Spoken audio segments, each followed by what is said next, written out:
를 보십시오. 찬송하리로다 그렇게 시작을 합니다. 그리고 본문 마지막 절인 11절 하반절도 보십시오. 우리를 위하여 감사하게 하려 함이라. 그러니까 오늘 이 본문은 찬송으로 시작해서 감사로 끝납니다. 바울은 지금 우리가 어떤 환경, 어떤 처지, 어떤 환난 가운데 있더라도 찬송하고 감사해야 옳고 또 그렇게 할 수 있다고 합니다. 이게 무슨 뜻일까요? 도대체 무슨 근거로 이런 역설적인 감사를 주장하는 걸까요? 보통은 일이 잘 되거나 성공하거나 형통할 때 감사하는 게 상식입니다. 시련이 닥치거나 시험이 오거나 실패하거나 고통할 때는 찬송하고 감사하기가 현실적으로 어렵습니다. 그럼에도 바울은 우리는 얼마든지 환난 중에도 전천으로 감사할 수 있다고 합니다. 역설적으로 어떤 처지에서도 기뻐하며 찬송해야 마땅하다고 합니다. 어째서 그럴까요? 무슨 근거로 이렇게 주장할까요? 우선 환난을 통해서 우리는 하나님의 특별한 위로를 체험할 수 있기 때문이라고 합니다. 오늘 본문을 보면 위로라고 하는 말이 매절 나옵니다.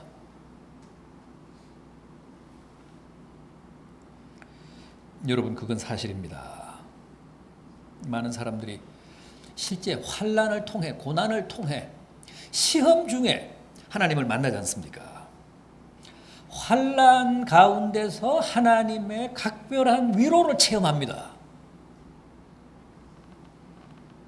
그런 의미에서 환난은 역설적으로 하나님의 은혜요, 축복이라는 겁니다. 절대 우리 믿는 자들에게는 환난이 환난으로 끝나지 않습니다. 환난이 불행으로 끝나지 않습니다. 환난이 마침내는 축복이 되고 환난이 하나님의 무한하신 위로와 격려가 됩니다. 그래서 환난 중에도 우리는 감사하는 게 맞고 얼마든지 환난 중에도 우리가 현실적으로 감사할 수 있다고 합니다. 병들고 사업에 실패하고 버림받고 마음에 상처를 입고 고통할 때 주님은 나를 찾아오십니다. 나에 대해 특별한 관심을 가지십니다. 3절 하반절 보십시오. 바울이 하나님을 어떻게 부릅니까? 자비의 아버지시오 모든 위로의 하나님이시라고 합니다. 주님은 우리가 환난 당할 때 우리 가장 가까이 다가오십니다. 유명한 설교가인 스펄전은 몸이 약했습니다. 늘 병상 생활을 했습니다. 많은 사람들이 수시로 그를 찾아와서 위로했습니다. 얼마나 힘이 드십니까? 얼마나 고통스러우십니까? 그때 스펄전은 고통보다도 주님이 더 가까이 계십니다. 여러분들이 생각하는 것만큼 제가 고통스럽지 않습니다. 고통은 좀 떨어져 있고 주님은 제게 바짝 다가와 계십니다. 그래서 많은 위로를 얻습니다. 많은 기운을 느낍니다. 오히려 병문안 온 사람들을 위로하고 격려했습니다. 여러분, 그건 사실입니다. 성도에게 어떤 고난이 발생하면, 성도에게 어떤 시련이 닥치면 그 시간부로 성령은 비상체제에 돌입하십니다. 더 지대한 관심으로 그 성도를 돌보시고 지키십니다. 그래서 어떤 고난의 장에서도 우리 성도는 고아가 아닙니다. 내가 지금 아픔을 겪고 있는 그 사건보다도 주님이 더 가까이 계십니다. 성령이 더 가까이 다가오십니다.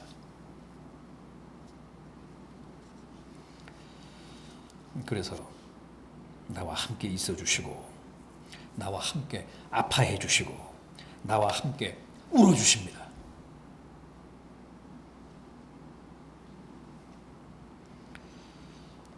그래서 바울이 뭐라고 고백했습니까?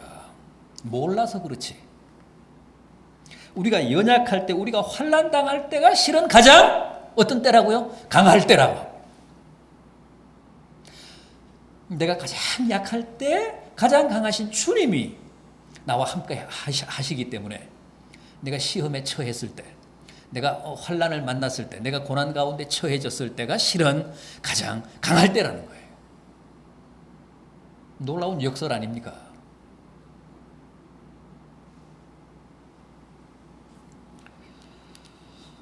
여러분, 환난 중에도 위로의 주님을 만나십시오. 그러면 그 환난이 더 이상 불행이 아니라 내게 다시 없는 은혜가 됩니다. 축복이 됩니다. 바울은 그랬습니다. 오늘 본문을 보시면 환난, 고난이라는 말이 처음부터 끝까지 이어집니다. 그러나 그 환난과 고난 중에도 바울이 진심으로 감사할 수 있었던 이유는, 진심으로 주님의 성호를 찬양할 수 있었던 이유는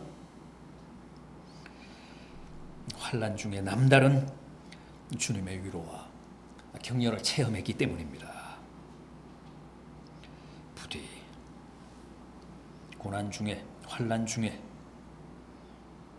주님의 은혜를 체험하십시오. 그래서 그야말로 역설적인 감사, 전천후의 찬양으로 하나님을 영화롭게 하는 성도들 되시기를 진심으로 바람하지 않습니다. 다음은 환난을 통해서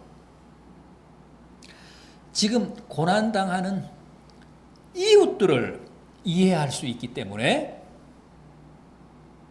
환난 중에도, 고난 중에도, 시험 가운데서도 우리가 감사해야 옳다고 합니다.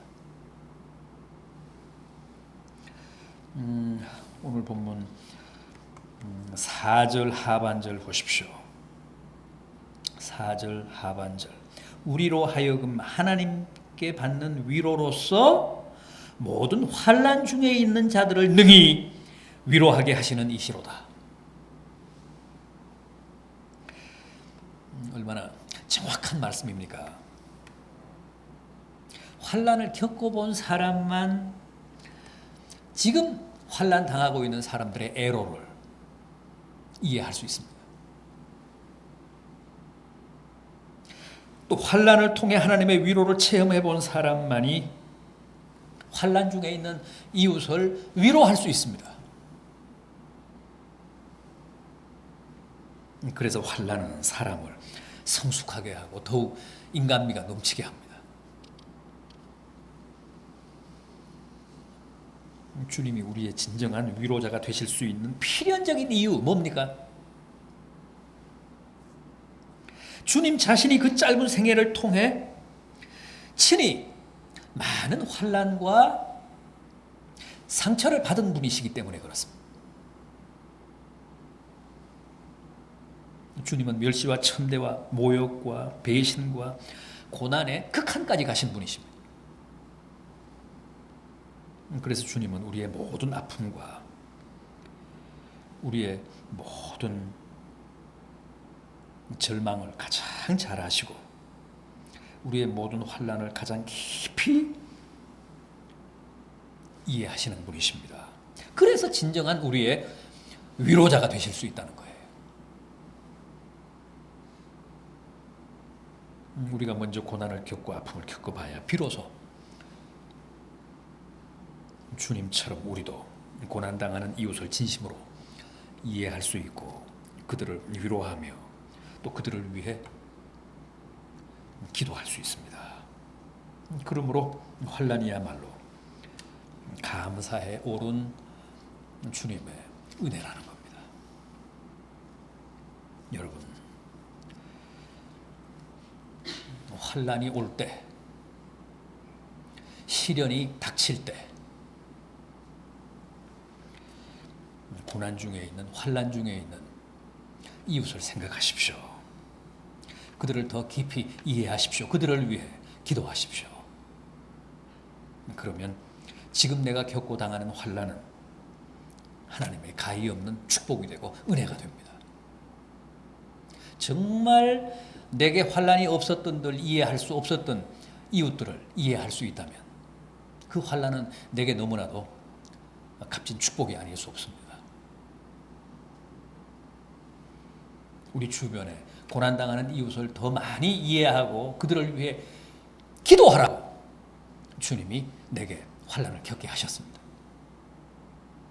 나를 고난 중에 두신 겁니다. 우리는 절대 자신만을 위해 사는 사람들이 아니잖아요. 이웃들을 생각하며 이웃들을 사랑하며 이웃들을 위해 기도하며 사는 제사장들이잖아요. 따라서 주님이 내게 환난을 주실 때 그 환난을 아파하기보다는 지금도 내 주변에서 고난 중에 있는 이웃을 더 깊이 이해하시며 그들을 위하고 그들을 사랑하고 그들을 위해 기도하는 성도들 되시기를 진심으로 기원합니다. 또 있습니다. 환난은 나로 하여금 더욱 하나님을 의지하게 하는, 주님을 더 깊이 신뢰하게 하는 축복입니다. 그래서 환난 당할 때 우리는 충분히 감사할 수 있다고 합니다. 오늘 우리가 함께 본 본문 9절 보십시오. 우리는 우리 자신이 사형 선고를 받은 줄 알았으니 이는 우리로 자기를 의지하지 말고 오직 죽은 자를 다시 살리시는 하나님만 의지하게 하심이라. 우리로 하여금 환난을 겪게 하시는 주님의 깊으신 뜻이 여기에 있습니다. 어떤 경우에도 자신을 의지하지 말고 세상을 의지하지 말고 전적으로 하나님만 의지해서 살라는 겁니다. 그런 계시입니다. 그런 의미에서 환난은 은혜요, 축복입니다. 따라서 우리가 환난 중에도 감사하며 기뻐하며 하나님의 성호를 찬양할 수 있다는 겁니다. 생각해 보십시오. 당시 바울을 비롯해서 바울 일행이 당했던 환난이 얼마나 처절하고 얼마나 극심하고 얼마나 절망스러웠으면 사형 선고를 받았다고 생각을 했을까요? 이제 죽었구나. 이제 우리는 사형 선고를 받았다. 얼마나 앞이 캄캄했을까요? 실제 바울은 그랬습니다. 어떤 때는 돌에 맞아 혼절했습니다. 사람들이 바울이 죽었다고 성 밖으로 내다버렸습니다. 그런데 그 쓰레기 더미에서 다시 회생했잖아요. 꿈틀꿈틀 다시 살아났습니다. 정신을 차리고 털고 일어났습니다. 그런데 보십시오. 그런 처절하고도 절망적인 고난을 바울은 어떻게 해석합니까? 하나님의 은혜다, 하나님의 축복이다. 어떤 경우에도 오로지 하나님만 바라보고 주님만 의지하게 하려는 하나님의 사랑이다. 우리가 고난이나 현실 가운데서 겪고 당하는 시련을 이렇게만 해석할 수 있다면, 이렇게만 믿음으로 수용할 수 있다면 아마 그 어떤 고난도 다 무색해질 겁니다. 절대 우리를 해치지 못하고 우리에게 어떤 위해를 못 가할 거예요.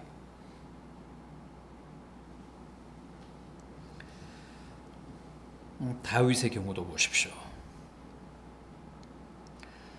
사울에게 쫓겨다니며 늘 생명의 위협을 느낄 때는 오직 하나님만 바라봤습니다.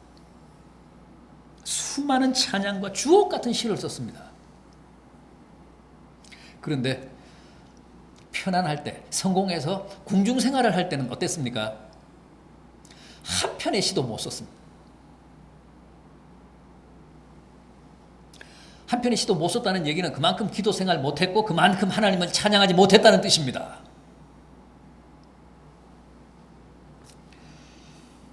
그러다가 밧세바 사건이 터지잖아요. 그리고 나서 비로소 다시 시를 씁니다. 참회의 시를 쓰고 탄원의 시를 씁니다. 밧세바 사건만 해도 정말 다윗의 생애에 아주 혹독한 고난이고 시련이었습니다마는 그 사건을 통해 다시 살아난 것. 얼마나 역설적입니까? 다시 하나님께 감사하고 하나님의 성호를 찬양하고 사죄를 빌고 더 깊은 신앙생활을 할 수 있었습니다. 그러니까 고난이라는 것, 시련이라는 것, 시험이라는 것 절대 우리 믿는 자들에게는 불행만은 아닙니다. 잘 아시는 록펠러, 그는 33세 이미 백만장자가 됐습니다. 43세 미국에서 최고의 갑부가 됐습니다. 53세 드디어 세계 최고의 부호가 됩니다. 그런데 그에게는 치명적인 병이 있었죠. 알로피시아라는 병. 머리가 빠지고 눈썹이 빠지고 하루하루 몸이 바짝 마르는 겁니다. 전체 몸이 건조되는 병.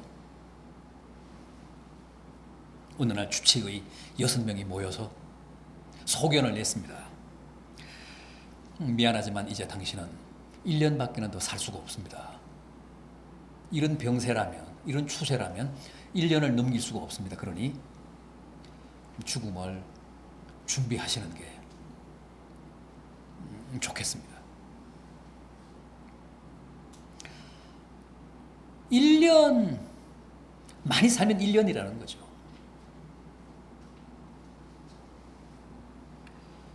저녁 6시부터 록펠러가 자기 침대에서 기도하기 시작했습니다. 제게 조금만 더 죽음을 연장해 주십시오. 조금만 더 말미를 주십시오. 저는 아직 열심히 세상을 사느라고 주님을 만나 뵐 준비가 안 되어 있습니다. 좀 더 긴 시간 회개하고 좀 더 성경도 보고 좀 더 주님 뜻에 합당한 좋은 일들을 하고 죽을 수 있도록 말미를 주십시오. 1년은 너무 짧습니다. 1년은 견딜 수가 없습니다. 밤새도록 기도하며 기도로 새벽을 맞았습니다. 그런데 그날부터 이 록펠러의 생활이 완전히, 인생이 완전히 변했습니다. 제일 먼저 한 게 뭡니까? 자기가 죽음을 준비하면서 제일 먼저 한 게 지금 뉴욕 맨하탄에 있는 최고의 명소 리버사이드 처치, 리버사이드 교회를 지은 것.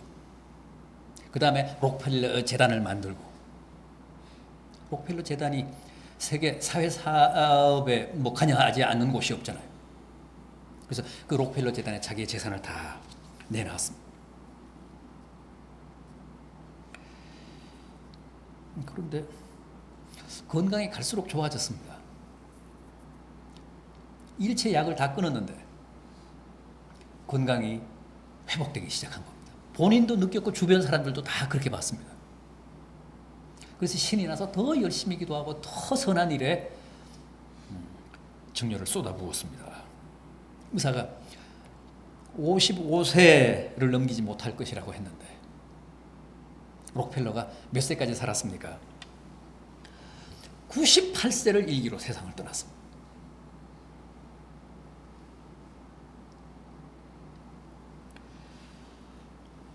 여러분, 주님이 때로 우리에게 사형 선고를 내리시는 것은 우리로 하여금 전적으로 주님만을 바라보라는 사인입니다. 계십니다. 그래서 그런 극단한 고난도 축복입니다. 은혜입니다. 그게 불행이라고 생각하는 사람은, 그래서 그런 고난 앞에서 절망하는 사람은 그냥 불행으로 절망으로 끝나고 말겠죠. 그러나 거기에 굴하지 않고 이거야말로 내 일생일대의 축복이다 라고 믿고 거기 승복하지 않으면, 오로지 하나님만을 붙잡고 늘어지면 그 사람은 생애에 최대 은혜가 되고 축복이 된다는 겁니다.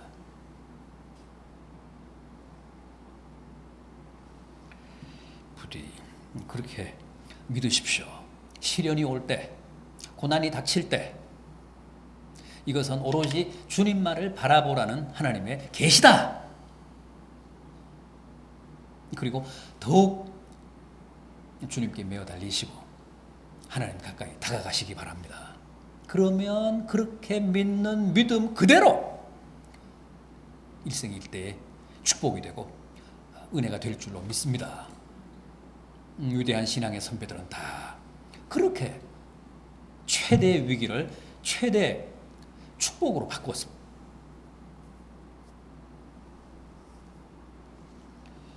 바울도 마찬가지입니다. 그래서 환난 중에도, 시험 중에도, 시련 중에도, 절망 가운데서도 우리는 얼마든지 찬송하며 감사하며 주의 성호를 높일 수 있다고 말한 겁니다. 이건 바울의 확신이고 바울의 간증입니다. 오늘 바울의 이 역설적이고도 전천후적인 감사와 찬양이 우리에게 큰 도전이 되고 깨달음이 되고 은혜가 되기를 진심으로 기원합니다.